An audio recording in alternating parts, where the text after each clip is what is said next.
We're live. I'm Jonno Proudfoot, and my guest today is Hassina Kajee, who is the medical director of the Nutrition Network and also the medical director of EBSA, which is the Eat Better South Africa initiative. Now, a little anecdote about how we met. I remember it was, I think, 2015, and the Noakes Foundation had been looking for ways to really get stuck in, and they had split their resources between raising money for research and then raising money to actually make a difference in impoverished communities where people actually needed help the most. And they set up the very first pilot project called the EBSA initiative, or Eat Better South Africa, and they set it up in Ocean View, which is a community in Kommetjie. So one Saturday morning, I drove all the way out to Kommetjie to go and talk about the red, green, and orange list. And there was Hassina, who had a newborn baby on her hip, walking around, like checking all the test tubes and blood tests and basically facilitating all of the medical goings on while I think your baby must have been a week old. So I knew from day one that she was very hardcore, but also very passionate and very enthusiastic. And so as time has gone on, as I understand it, Hassina left practicing medicine with patients where she was a recruiter, and she's now joined the Nutrition Network, and she's in charge of running the curriculum, because Nutrition Network does training for professionals who want to further their knowledge in low carbohydrate in clinical practice.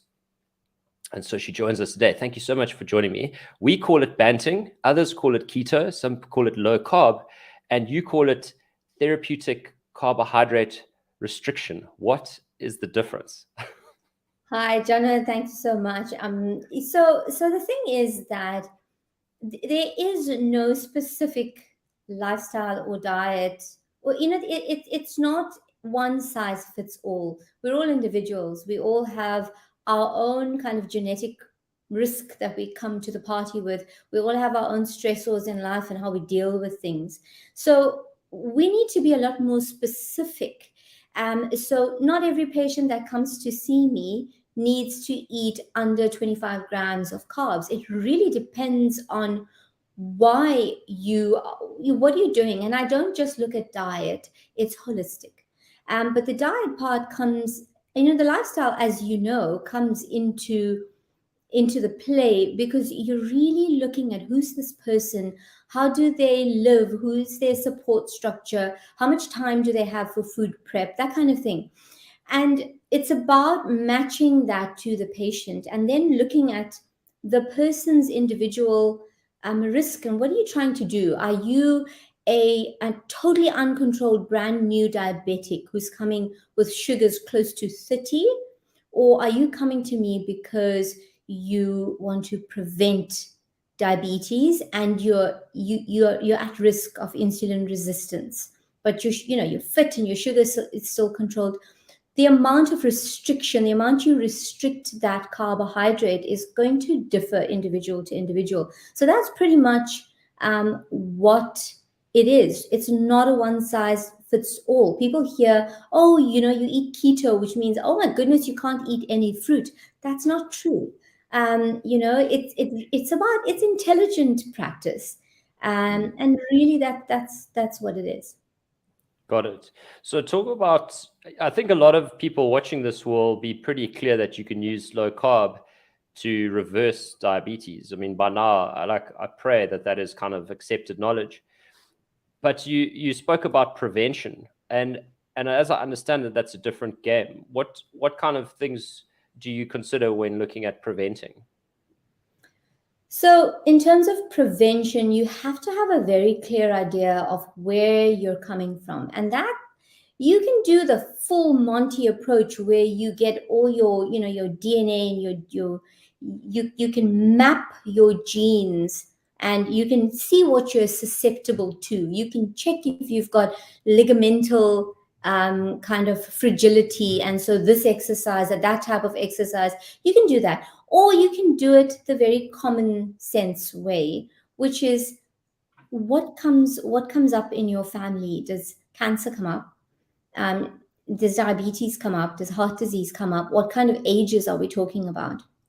And really, if you think about it, we, as a modern generation, I mean, my age group didn't really, I mean, I've had a pretty healthy childhood, but in general, we didn't really start eating out. That wasn't a thing until I was, in late teens. And then as in my 20s, it became something that was the ready meals and things like that were available. But our children are born into an environment where the pregnant mom has been eating that way for a while, eats that way throughout her pregnancy, and is breastfeeding the child while eating poorly. So, at the end of the day, you really have to look at who is this person. If you're looking at prevention and you're coming through, I've got patients who come in who have familial hypercholesterolemia, but they're very aware and they've read all the papers. They can quote all the papers that I have in my stash, on my folder on my computer, and they run and there's a little bit of tweaking there, because then you're looking at the various factors that contribute to disease. So the question is, what makes us sick? And what makes us sick, a big thing, of course, is food. And food in itself is really not just sugar. If we could just talk about sugar and everybody could understand that, look, we're eating too much sugar. If we could get that message out for 2020 and everyone understands that, yikes, we would have cured something big. But it's more than that in the nutrition itself. So nutrition is one thing. Then we've got sleep, which is a major thing. Everyone's skimping on sleep because we just have so much to do. So we're skimping on sleep and we're pushing the caffeine in order to get through the next day. Kids, I did that to just take what time is it? Almost 4:00. We should be having caffeine. I never drink coffee. I never drink coffee after 1:00. But I've had like 2 very early mornings with a sick child. So I thought, okay, just for this time, and then you busted me. But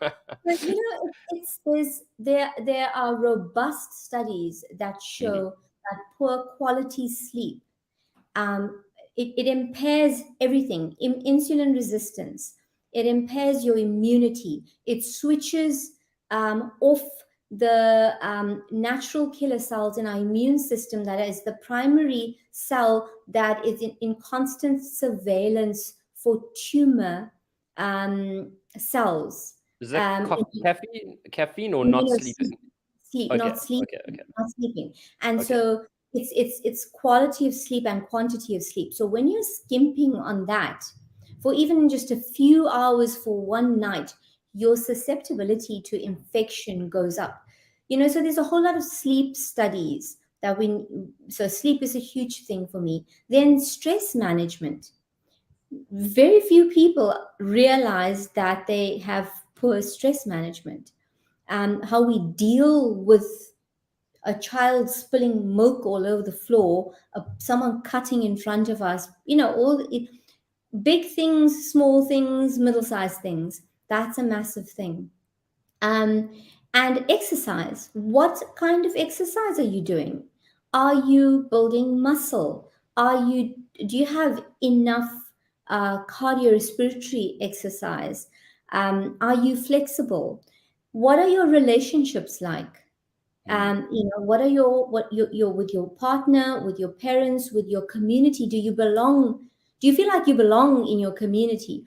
All of these things have implications on the epigenetic mechanisms, the mechanisms that switch on disease. So we've got our genes, and then we've got these switches above the genes. And when there's certain things that have been proven to switch on certain disease driving genes, so again, it's what we know, it's lifestyle. So it's really about the person who's coming in who wants to prevent that. Is your diet on form? It doesn't have to be 100%, but 70-30, 80-20, more or less. I'm a bit of an idealist, a purist, so I'm more like a 99%, 1%, which is a negative for me because it's a stress-inducing mechanism for people who can't do that in my family. So that's a learning curve for me. So it's that. Are you sleeping enough? All of these questions. And it's just about guiding and just like pruning, not really pruning, but guiding a little bit and just journeying and being open to the journey rather than being like, oh, I'm so lazy or I'm such a slob or, labeling, rather just accept this is where I am. And I'm quite interested in your take on extreme fit or extreme health, because I know that people can tend to take it too far. I can't remember the term, but there's, you get instant gratification, and that's obviously a cost on everything.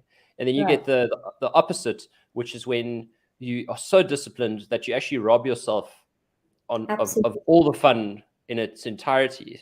And you said that you're 99%. Yeah, so that's my gene code, my gene, So can I just chat about that a little bit? Because please, go for it. Because my own journey as a doctor, you have to realize that in school you're focused on excelling. Like in terms of academics, you have to sit your bum in the chair, and you're grade driven. And then you get into university and you're now competing with all those people who are also grade driven. And then you become a doctor and you plopped into this real world where you're diagnosing real people and, seeing real people grieve. So you haven't really had a chance to develop as a person unless you've had good role models. And it really is difficult, because you see in med school, I had so many colleagues who were on the brink of suicide because they hadn't developed other avenues or other parts of themselves. So they were grading themselves by their grades. So if they got 98% and they were supposed to get 100%, that was like a disaster zone. So thankfully I'm not there. But my own journey is that I know that I'm a perfectionist. And it came up when my daughter, before, when you met me, my son was just born and my daughter was 3 at the time. So we were a relatively healthy family, but she did get the mom who baked her the fondant covered cakes. And I remember I never had training in that. So it was like a YouTube thing. And I had to get that edge of the fondant so sharp, and I couldn't get it. And I was like, there's a point to what I'm saying here. And I realized that there's this, where the heck is this perfectionism coming from? It's a 2-year-old's birthday party. The people from school are coming. That's it. And it was a journey that really that particular time highlighted that I thought I was a perfectionist and I wore it as a crown. Oh, I'm a perfectionist. But I realized how debilitating it was, because indeed it was robbing me. I had to have the house exactly clean and dust free and all the things checked. And being a parent and living and just being easy on myself and being a spectator a little bit helped me to realize how unhealthy that was for me as a person. And that's why I say that it's really important to have that empathy for yourself and to start to live a little bit and realize that it's okay. Unless, if you're celiac, if you're a patient with celiac and you can't have gluten, well, you can't have gluten, that's it. But, in our home, for example, we eat food. So the kids, we're not deprived, because we're trying to get the best cuts of meat and the best types of fish. So if my kids get a trout or something like that, it's like I've given them a massive dessert. They would rather have grass-fed salami. That's because they've been exposed to food. They appreciate food. So for us, there's no stress around it. When you're traveling, you can afford to be a little bit less stringent, simply because you may not have what you're used to. So you can have the, drovos with the preservatives, So for my side, my daughter has food sensitivities and had quite bad gut issues even though it was such a clean diet. But so she can't eat too many nuts and like almonds and things that can throw her off balance, like legumes and beans and things like that. So because we've been on that journey of gut healing, it's very important for me to just make sure that she understands what she can't eat. But my son is a little bit easier, so it's okay for him to have a little more dairy. So it's that individuality and teaching her to not feel deprived.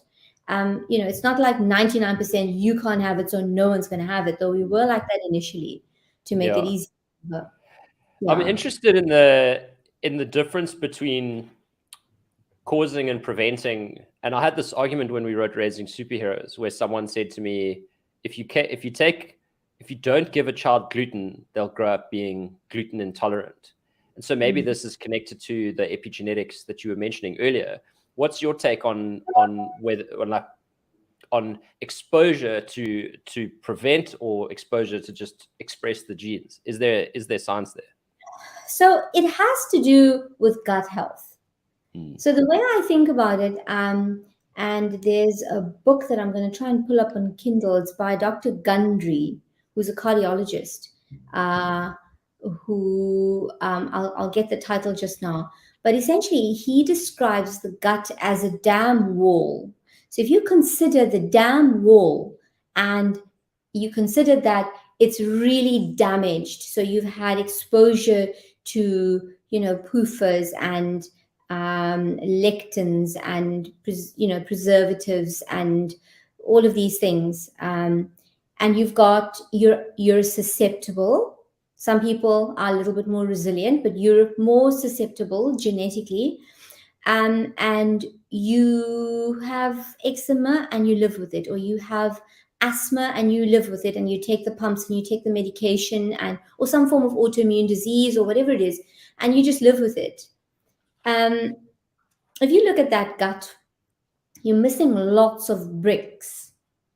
So if you pull out a few more bricks, you're going to feel it, because you're going to have the integrity of that wall is damaged. So, but if you have the opposite of that, which is a gut wall that is healed with very few leaks in it, and you pull out a little bit here and there, then you're not going to have as much of a reaction. So for example, when my daughter she had moderate to severe eczema that popped out of nowhere, that was fueled by a combination of some stressful school situation that she was going through, plus the fact that she was eating, I was doing the keto mum thing and baking lots of almond flour muffins, and the fridge was stocked with that, and we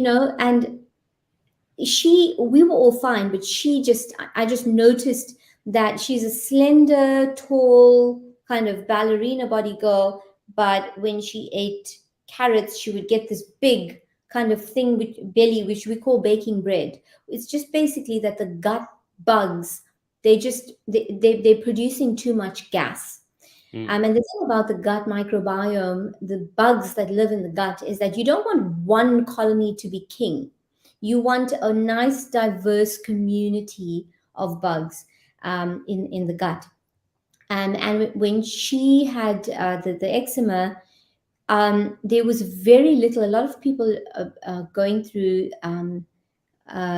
mast cell activation syndrome. So it's like an inflammatory disorder that they can't eat this and they can't eat that, and it's a very restricted diet. And she was very much anything that releases histamine in your body, which you normally get with eating foods. She couldn't tolerate the slightest amount, even bone broth. So any food that's cooked for too long, fermented, sauerkraut, she couldn't eat, biltong, she couldn't eat, because the minute she was exposed to that, she would pop up her eczema with flare. So it was a long journey of removing everything for a period of time, doing a gut healing protocol with literally highest quality meat, and very little else, little bits of bone broth, and allowing the integrity of the gut to heal, and then slowly reintroducing foods to the point that she's now unrestricted. She can eat pretty much whatever she wants.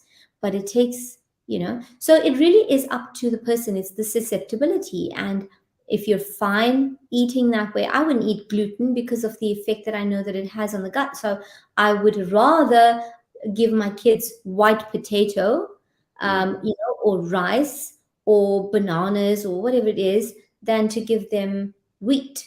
And if I do expose them to wheat, then I'm going to find and have found an organic wheat, and make sure that it's an artisanal sourdough that's been long fermented. And then they have, the odd slice. It's a treat. It's like something once or twice a year, but it's not. So, so it's that type of balance. But it really depends on, on you. I myself wouldn't touch it. Yeah, and it's interesting. So I don't know if you know this, but I used to take a Texa every single day, and when Real Meal first came out, I was the guy who was like, I was 6 out of 7, so I'd bant like a machine, and then I'd have like crazy, like my cheat day, and I kept taking this Texa, and my thing was that like I used to just get crazy itchy skin, so I never got a rash, but I used to get really itchy.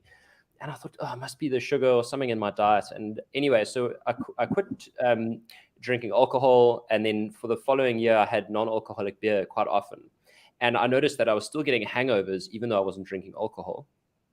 And I was still getting super itchy. And because I wasn't drinking, I was actually eating, a lot less junk. And then the next year I said, okay, I'm going to quit gluten. And I quit gluten. And 3 months later, I took my last Texa. Just like that. And so I started only taking it when I needed it. And then so I read, and then so for originally it was like, okay, now I've quit gluten as a religion because it said I quit. And then I realized like actually the reason I wanted to quit was because I didn't want to medicate myself for something that I didn't need medication for. And Absolutely. So then and so now actually, so then I gave it like a whole year with no gluten. And I had a Christmas binge, and then I had a whole nother year. And last year I said, okay, cool, well, the rule's going to change now. The rule now is that I will never take Texa again. Yeah. And so now I eat gluten, and then I'll wait a week, and a week later, if I'm itchy, then I'm like, no, that's it. You've like crossed the threshold. But I'm managing it like that. So it's shifted it from being this religious, like, I'm the real meal guy, and therefore I will not eat, to like, actually, you're just preventing pain, etc. But it took like 2 years to get to that point of like healing the gut. So I'm curious how long it took your daughter to heal her gut, and so if there are any other stories there. It took about 18 months of being quite strict with, you can't touch the bean salad from Cafe Rue from the deli. You can't, that kind of thing, like that strict. She could have salami and that kind of thing again, and the bone broth and all of that. But it was it differs. Like I've had a patient who had chronic fatigue syndrome, who literally would get the energy. She had to get the energy up to come to see me the first time, because I physically had to examine her. And she literally could just get up and say goodbye to her kids in the morning, and then she would lie down. She couldn't do yoga. She had to do very minimal activity. And she started the protocol and mailed me a couple of months later to say her life has changed. And it literally is there's so much good that can come from just removing what's not good for you. It's not about what I should eat even. It's about what's not good for you. The thing that we don't talk about often enough is the PUFAs, and the linoleic acid and the bad fats, because those are extremely inflammatory. I mean, I've had my fair share of going out, and then you order whatever it is, the ribs or the chicken or whatever, and it's been cooked in whatever, sunflower oil. It's not going to be done in lard or tallow. And you go, oh, whatever, it's one day. But the more I read and the more I know and the more I've experienced, the more, it's few and far between. So I choose the places that we'll go to. I'm not going to go out and have like deep fried fish or grilled fish. That's my choice. But at the same time, you have to do you. So for me to be authentically who I am, I need to, I don't want to eat the food. If I eat that food that's not okay for me, I feel horrible while I'm eating it. That means that's not good for me. But if you feel that in order to be healthy, I need to have that piece of sourdough bread or whatever with my family, it's a happy medium. You have to find that balance, because the emotions and the state of deprivation, the feeling of, I've had patients who've just felt so deprived, who desperately needed to eat better and literally just gave up because their community didn't change. That the thing about our brain is that we are hardwired for community. We have mirror neurons that want to mirror what we're seeing. And if our community eats whatever they eat and we eat differently, we feel excluded. But if you find yourself a community where they're mirroring what you do, how you live your life, the way you want to exercise, the type of relationships you want to have, the food you eat, more or less, it's much easier to stay on track, because that's my tribe, and that's what we do. We don't do that. We don't eat that way. And it's more of a behavior, and like you said, your thought pattern shifted. So that's more powerful. Totally. Now, for a grown-up, these things are quite, I say easy to process. I mean, they're not easy to process. To like reframe the way you do things, it takes a lot of work. So I'm curious about how you do this with children. You're saying that we should be caring for kids. And in fact, I want to just shift the conversation to what your talk at the World Nutrition Summit is going to be about, because you're talking about disease-proof in the future, which comes down to having healthy children. And a child who goes to school like mine, and in fact like yours as well, sees all the other parents put absolute trash in the lunchbox. They go to kids' parties. They just everywhere they go. I mean, let's be honest, the sugar industry's got a target on every child's back. So how do we get them healthy without giving them the mental health trauma of deprivation? Yeah, and that's very very pertinent. And it is something for me, it's just been second nature. So for my children, I teach them why. So they know that a banana has 8 to 10 teaspoons of sugar. They go, "Oh, mom, I can't have the other half apple because that's already 2.5 teaspoons of sugar." That, you don't have to be that bad to know, but really it's education. So I'll tell you, what you said was the icing on the cake, so to speak. When you said that you would have your binge day and then you would suffer, and then you would have your binge day and then you would suffer, right? The only way for people to learn is to experience it.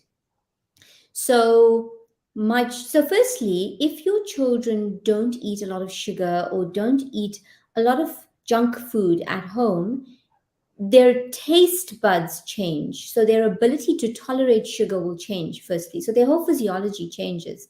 So they may want to take that big blue, whatever, Cookie Monster cupcake thing with all the icing, but they're not going to be able to finish it. They're going to have half and then they're going to feel terrible. They're going to maybe have it and they're going to come home and they're going to have a sore tummy or a runny tummy. Or like my children. So what I did was, I said straight up, first day, when you fill in that form for the teacher, she doesn't eat this, this, and this, and this. Please let me know if there's going to be stuff, parties, and things, and I will provide certain things. And then I looked at my child looking at these big blue cupcakes, and I thought, okay, you can have a cupcake on the birthday day. There are 20 odd children in the class. That means she's getting that, plus every Friday was Baker Man. Okay, so that means every Friday was a cupcake that she was eating. And you know what happened is that every single time she went to a party, 36 hours later, she was sick. Without fail, 36 hours later, she would have a fever, she would have a runny nose, something, every bug that went around, she got it, even though she was totally healthy at home. So I got to a point where I was very lucky because I had Catherine Barnhorn, the owner of Meal is Meal, the author of Meal is Meals, it was in our class, and she's very bombastic about my child doesn't eat this, and it was very nice. We had a couple of people in the class who weren't eating sugar. It really is about standing up for yourself. So I would have to talk to the drama teacher to say, please don't reward my child with a sweet after the lesson. Here is a pack of stickers instead, or something. It's about educating. I would buy a bag of things. I would make up a little package of things that don't go bad, like, not low carb stuff, date bars or date balls or, whatever it is, a whole lot of things, dark chocolate.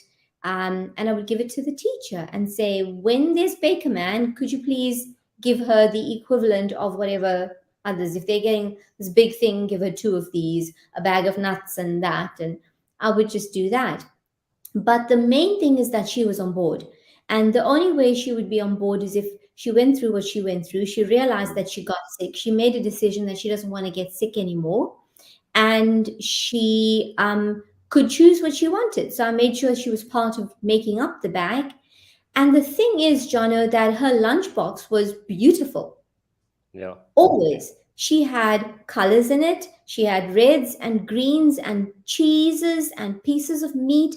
So much so that the mums would come to me and say, my son wants me to send seaweed to school because he's seeing seaweed.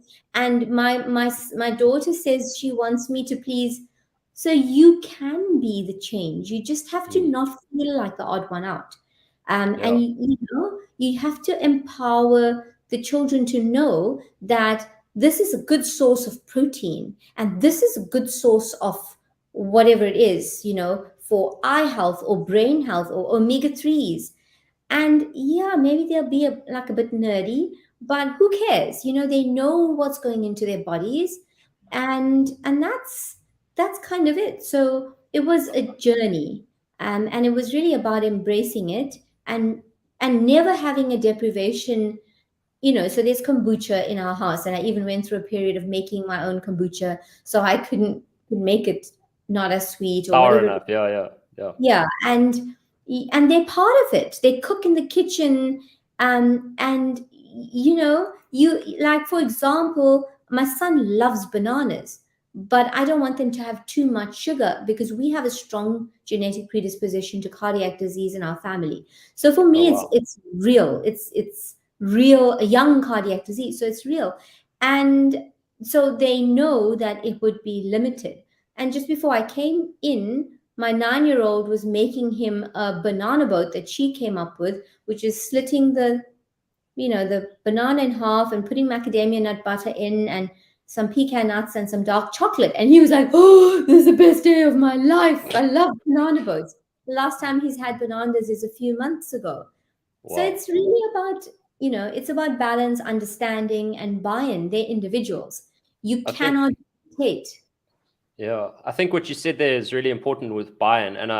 And if I could go back in time and rewrite sections of Raising Superheroes, I would put in what I want to talk about, which is the mental health element, but specifically around choice. So at Real Meal, we get many different types of dieters. We get the people who want to lose a kilo or 2, people who want to lose like 50 or 60. But the ones who struggle the most are the ones who aren't just there to deal with their biology. They've come because they have this fundamental belief that something's wrong with them and they're battling with low self-worth. And it's a crippling place to be because you suspect you're going to fail before you even start. And that comes from being 8 years old or 9 years old and being told that you have to eat a certain way. And so these clients of ours rock up and they say, well, and they always start when we hear the story, they say, well, my mother put me on a diet when I was 9 years old, took me off to weigh less. And for a 9-year-old, even if they, you know, if you think they're smiling all their way, what they basically interpret that is like, well, there's something wrong with me and I need to go to this place. And I'll only be worthy of stuff that's awesome when I'm thin, like my mom says I must be. And yeah, so just a little bit of a share from my side. So I think, like, if I could I could just add one piece to this conversation, the buy-in part of it is so critical. And Kate and I have this thing at home because our daughter is so obviously gluten intolerant. So she's like probably like yours as well. And you can see when she eats a roll, she sits there, her tummy's so sore, and she's like, oh, it's so sore. And we're like, you know, it's probably the gluten, my girl. It's probably the gluten. She's like, ah. And then she quit gluten for Lent. This year was the first time. She said, no, I'm going to go gluten-free. And she's battling. She's like, I can't have that. I really want like the sandwich or whatever. And so it's so interesting watching a little mind, but she's decided and she's determined, which is so different to us, like, you know, banning her. Because you know what it's like having a child. If you say you can't have it, she give you the thing.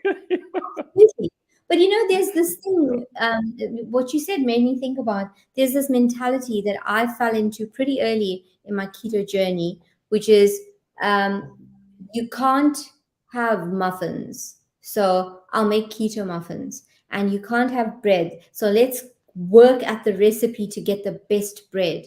And it really isn't about that. It's about ditching everything that you used to do and rediscovering food. You know, eating eggs, good quality eggs, eating good quality meat, chicken, fish, vegetables, and starting to appreciate the natural flavor with very little interference. You know, figuring out that fish can be flavored with this and this and this, and oh my goodness, that was just delicious. So it's also that you know, that because I was about to say that there are quite a few nice options. I mean, in this day and age, there are lots of gluten-free options, and there are lots of keto options. You can go to the shop and find loads, but I wouldn't suggest that. You know, for people, the adults watching this, I wouldn't suggest that you go replace this with that. I would suggest that you figure yourself out, figure out what you need, what you like, what you enjoy, and then go, oh, I can try that Banting bread, and I can have that as a substitute once a week instead of falling off and having the stuff that's harmful for me. But the thing is that it's not just food related in terms of childhood.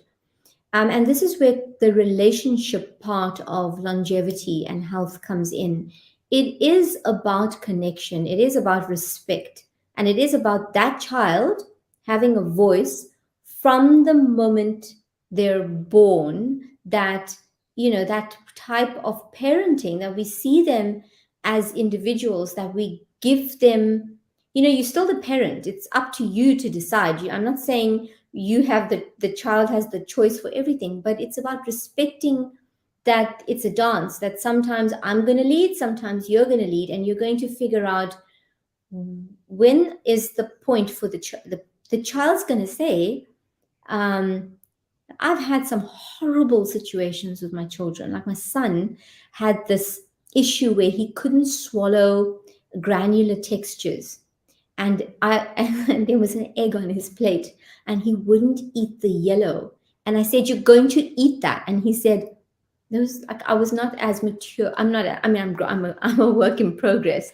But I said, you're going to eat that. And we were rushing, and then you're going to eat that, because I thought he was being difficult because he's a strong personality. He said, Mom, I feel like I'm going to vomit if I eat that. I said, you're going to eat it. And he swallowed it and he vomited. And like, he didn't make it happen. And to this day, about 4 years later, he reminds me, do you remember that time you made me eat that thing? And I told you that my body was telling me no. So now, you know, you learn as a parent, and you have to learn that, like, you know, that person who's in that body knows their body better. And so, you know, you have to figure out tricks. For example, if my son's off fish and I pull out a packet of seaweed and I say, "Ooh, do you want to," and you dip it in some like tamari or something. "Well, do you want to try some, make your own sushi?" And he's like, "Ooh," suddenly the fish is, the whole plate's gone. And yeah. So I want to talk about some statistics, if you know them offhand. And you spoke about, because we were talking about, the problem with kids, and perhaps you can give it some context, is that I think when I was in my teens, in the mid 90s, late 90s, I was a teenager, and early 2000s, type 2 diabetes was called adult onset diabetes. And now it's more commonly referred to as type 2 diabetes. And actually, we're getting a lot of teenagers and some children with type 2 diabetes and non-alcoholic fatty liver disease. And so the context of this chat's really to address the elephant in the room, which is that kids are getting like what we previously known as like old people conditions, really, really young. What kind of stats can you tell us, and how will you be addressing this in your talk? Yeah, I mean, look, as you said, the numbers of children that pediatricians are seeing with these adult onset diseases, they're astronomical. If you read any of Dr. Robert Lustig's books, he practices as an endocrinologist and a pediatrician. He's not in practice anymore. He's retired. But the numbers are astronomical. And I, for example, if I just go through my own history, studying as a medical student and then going through my specialization training and then practicing, went from never seeing a young person with a heart attack, you see overweight people, to suddenly in my specialization seeing quite a few people coming in, under 10 in my entire that specialization part, internship, all of that, under the age of 30, coming in with an MI, to running a high care unit where 10 of the beds at one point, all 10, 100% of the beds were full of cardiac disease, and about half of those people were under 35, definitely under 40. And what was worse for me was having a man in the bed at the age of like 28 with his wife coming to visit him. So he's had a massive MI. And when I talk massive MI, I mean that his cardiac function is now has gone from 75%, which is like sort of normal, to 25%. So MI being myocardial infarction. Yeah. And so now you have a man who should be in his prime with a pregnant wife coming to visit him and two children in tow, both carrying a packet of flings and a whatever Oros, not just normal looking children, but children that were overweight already. And so you can see it in the genes. And so, like, especially now with COVID, we have to be even more careful, because the state of being overweight is literally, it's not about what you look like. It's a state of your visceral adipose tissue, your dangerous white adipose tissue expanding. The thing with children is they still have the ability for their adipose tissue to what we call hyperplasia, making more cells so they can make more cells. But once you are beyond adolescence, you can't make more cells. What you have is what you have. So if you're going to gain weight, you're going to expand your existing cells. And that expansion of those existing cells is the problem, because you outgrow your blood flow. And that puts a stress in the system, which feeds to all parts of the body, the liver, the brain, and all the hormones that are involved. And that is basically the fire of inflammation that starts everything rolling towards developing all kinds of diseases, cancer, diabetes, hypertension, all of these things. So you're saying that, just let me make sure I understand what you're saying. You're saying that when you're a child or like adolescent, you can still multiply your fat cells. But then for instance, if you're an adult, you can't multiply them, but they just swell. So when you're a child, you can multiply them and they swell. You can so you'll just say if you're eating excess calories and you have to stockpile them somewhere, you can a new fat cell to stockpile them. The problem is that the statistics show that childhood obesity is associated with a very high risk of adult obesity. So you may be an overweight child, you still have, once you're reaching adolescence and after the point of adolescence, what the number of adipose cells that you have is fixed, more or less. There is this tiny group of people who can be overweight and metabolically healthy, which I'm not saying I'm 100% on board with, but it's not I just want people to know that it's not about, the child has a little bit of fat to lose. There's inflammation underlying. The underlying aspect is inflammation, because it's that inflammation that is the driver of chronic disease, of that obesity. We need to stop thinking of obesity as an external look, and we need to start thinking of obesity as inflammation. And that's where it's tying into what is driving that inflammation. Poor sleep drives inflammation. Poor mental health drives inflammation. The cortisol spikes and all of that. Poor diet drives inflammation. So low exercise, high exercise, when you improve your exercise, then you switch on mitochondrial mechanisms to limit that, that oxidation that's going on in the body. So all of that helps. So, I just want to end by saying that I don't want people to leave this going, oh my goodness, my child is in a state of inflammation. Don't take them straight to wellness. Just become aware of it, and explain it in a way that is not labeling. The older the child, the easier it is. And just remember that the way we speak to children, it's so important that they're the ones, like we were saying, that you kind of put it out there and you stockpile the fridge with the healthy food that they like, that's okay for them. And then you let them make the decision for themselves. Like for a week of eating well, like, wow, how are you feeling? I noticed you're so much more energetic. I noticed, you're sleeping better, that kind of thing. There are ways to go about it. So please don't the takeaway from this mustn't be that, my goodness, my child's going to get all of these things. The body is adaptable. Our bodies are doing, the very best to keep us functioning really well. It's just to become aware that there's all of these things that we think we're doing. Buying the packs of juices for school because it makes it easy to pack a lunch is not really doing the best. We spend so much time figuring out, and while we're pregnant, we apply so that we can get into that school of our choice, and we give them the best, whatever, clothes and exercise and all of the extramurals and all of these things.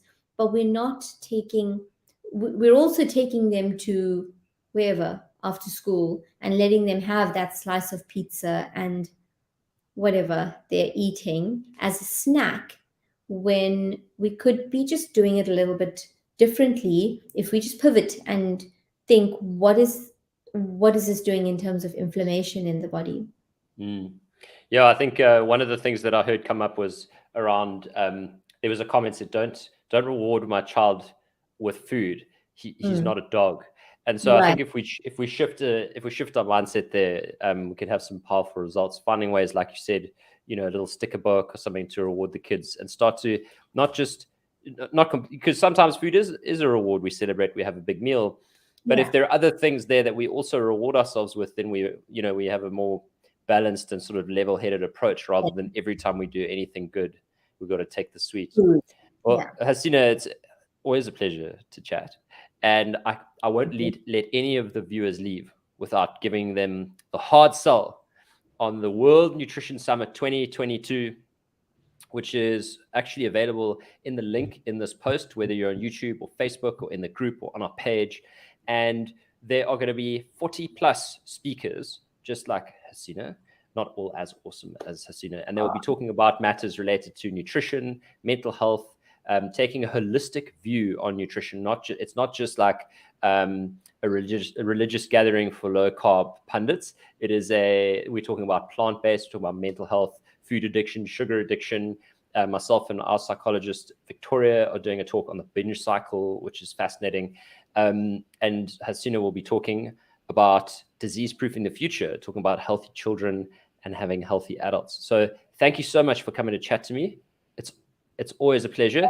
And I hope, wonderful. And everyone who's watching this will now click on the link. It clicks on the link and it goes to the website and it checks out, because this summit is going to be awesome. It's from the 24th to the 27th of April, 2022. Look, at the end of the day, sorry to cut in. No, the last thing I wanted to say, you can speak and we can carry on chatting in a second, but the last thing I wanted to say was that even if you are watching this after the 24th of April, 2022, you can still buy access to the summit, because there will be an online version of it that you can buy if you don't watch it live. Okay, I'm finished now. Yeah. So the thing about the summit is that it was a total success. We had the first one last year and it was just overwhelmingly successful. The reason the story with Prof. Noakes and everybody suddenly, these banters and these low carb people. And, the takeaway from that is that we need to be able to challenge all of these ideas that come up. As scientists, we need to be able to have these conversations. The last thing we wanted was to have a platform where somebody comes and says, listen, I'm vegan. And we go, oh, don't talk to me about veganism, because everybody approaches health from a different standpoint. So we wanted to create a platform where people are free to discuss. And, it's lovely to have this community of low carb enthusiasts who meet and chat, and we've grown so much in that world. But we live in the real world and we need to address the challenges specific to certain areas. For example, Africa has a whole lot of different challenges. People who aren't able to afford low carb, they have to eat maize. Funny enough, a quick story from one of our nutrition network doctors in Africa. He created a clinic in a rural village where the people literally went from eating more of an industrial kind of diet, and they started to eat what they normally eat in the rural area, which is still tapioca, which is still legumes and beans. And he's had patients whose HbA1cs have gone from 16 to 4.3 while eating legumes, sweet potato, tapioca. And so it's important to have these conversations. We can't go, oh, but that's not low carb. But hang on, for them, it's low carb. So it's really important that we create this safe space where we have invited so many people with different views to come and just talk about their view on health.